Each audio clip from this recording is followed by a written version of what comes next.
돌아가시면서 일방적인 그 메모 무조건 증거로 사용하기가 어렵습니다.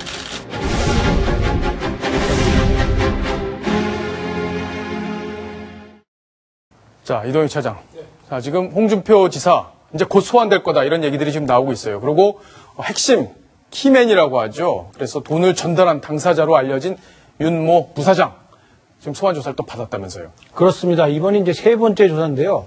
이 첫 번째 조사를 받을 때는 이 윤모 부사장이 입원해 있던 병원에 검찰 수사관들이 찾아가서 진술을 받았고요. 그리고 최근에 극비리 한 번 더 검찰 소환 조사를 받은 적이 있습니다. 짧게 끝났는데요. 네. 이번 세 번째 소환에서는 왜 세 번이나 검찰이 불러다 조사를 하느냐 이런 의혹이 좀 일고 있는데 그동안 윤모 부사장은 내가 돈을 전달했다. 그리고 구체적인 방법까지 진술을 해왔단 말이죠. 예, 녹음도 다 해놨다면서요. 그렇습니다. 예. 그런데 검찰에서 뭐가 더 확인할 내용이 있기 때문에 이 윤 전 부사장을 불렀느냐 이것 때문에 의문이 생기고 있는데요. 아마도 검찰에서 뭔가 이 관련자들 진술이 엇갈리고 있는 상황에서 윤 전 부사장의 확실한 진술, 바뀌지 않을 만한 아주 분명한 진술을 아주 공고히 하기 위해서 다시 부른 것 아니냐 이런 관측들이 나오고 있습니다.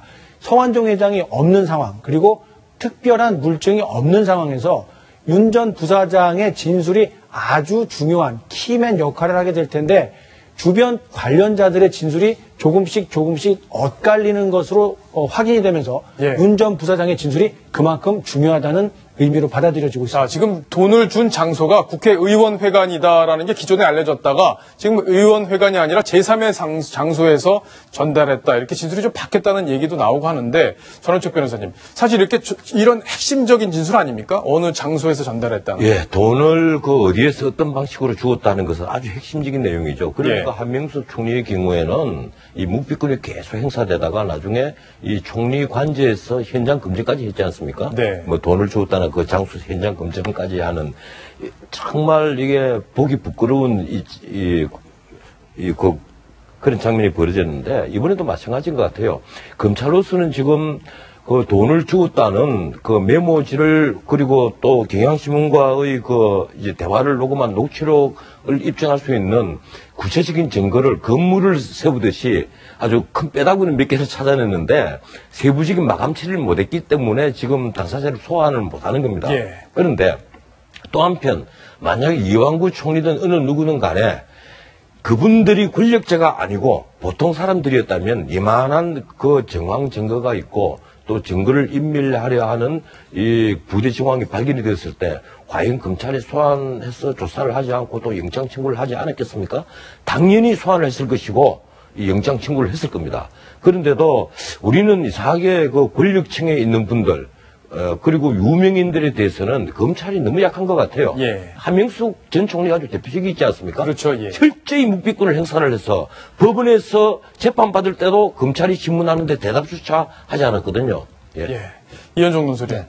자, 이제 수사가 진행이 될 거고 이번 주에는 아마 소환이 될 것 같다 이런 얘기들이 지금 검찰 주변에서 흘러나오고 있는데 자, 지금 홍준표 지사가 처음보다는 조금 자신감을 보이는 것 같아요. 내 혐의에 대해서 당신들이 입증 못할 거야. 이런 식의 자신감을 좀 드러내고 있는데 이 오늘 올린 글에서도 보면 팩감으로 사용되지 않을 것이다. 이 팩감으로 사용되지 않는다. 이게 무슨 말인지 조금 의아하기도 하고 그러니까 자신감, 결기 이런 걸 보이는 것 같습니다. 어떻습니까? 일단 홍준표 지사가 원래 강력계 특수수사통 아니겠습니까? 예. 워낙 이런 사건들을 많이 해봤기 때문에 어떤 측면들이 약한 골이다라는 걸 본인이 알고 있는 것 같아요. 그래서 결국 그 성완종 회장이 남긴 메모의 증언 능력, 흥분 상태에서 어떤 죽기 전에 작성했다는 것. 그런 것을 계속 강조하면서 지난번 이제 아로 사건 때 이석기 그 녹취록 자체가 이제 증거 능력 인정 가지고 많이 다툼이 있었지 않습니까? 예. 과연 그 증거 능력이 있느냐 없느냐를 두고 다툼이 있었는데 이제 그런 부분들에 대해서 계속 문제 제기를 하면서 증거 능력 자체를 조금 약하게 만드는 그렇게 하면서 결국 법정 공방으로 벌어지게 하는. 그래서 아마 전달 과정 그리고 받아놓는 과정 이것도 아마 지금 세 차례 조사하는 것 자체가 보면 이런 것에 대한 양측 의견이 엇갈려지면 결국 이거는 미국으로 갈 수밖에 없을 것이다. 아마 예. 그런 전략에서 지금 취하는 것 같습니다. 그렇군요.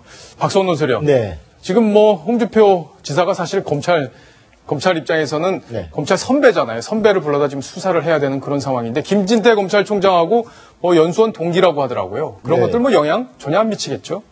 뭐 그 동기 아니라 보통 대선배 검찰 출신의 대선배도 검사는 수사를 해야 되면 하는데 특히나 김진태 총장은 잘 아시듯이 그 특수통으로서 어떤 저런 그 대형 사건 정치적인 것과 어떤 그 기업의 돈이 만나는 저런 데 대해서는 베테랑 정말 총장이 지금 전체 수사에 말하자면 최고봉에 있기 때문에 네. 아마 그런 부분은 전혀 걸림돌이 되지 않을 것 같습니다. 걸림돌이 되지 않을 거다. 지금 수사가 지지부진하고 성과가 지금 나오지 않는다 이런 여론들이 있기 때문에 검찰도 부담이 클 텐데 국민들이 지금 어떻게 이번 사건을 바라보고 있는지 엄중하게 느끼시고 확실하게 수사를 해주시기를 다시 한번 당부를 드리겠습니다.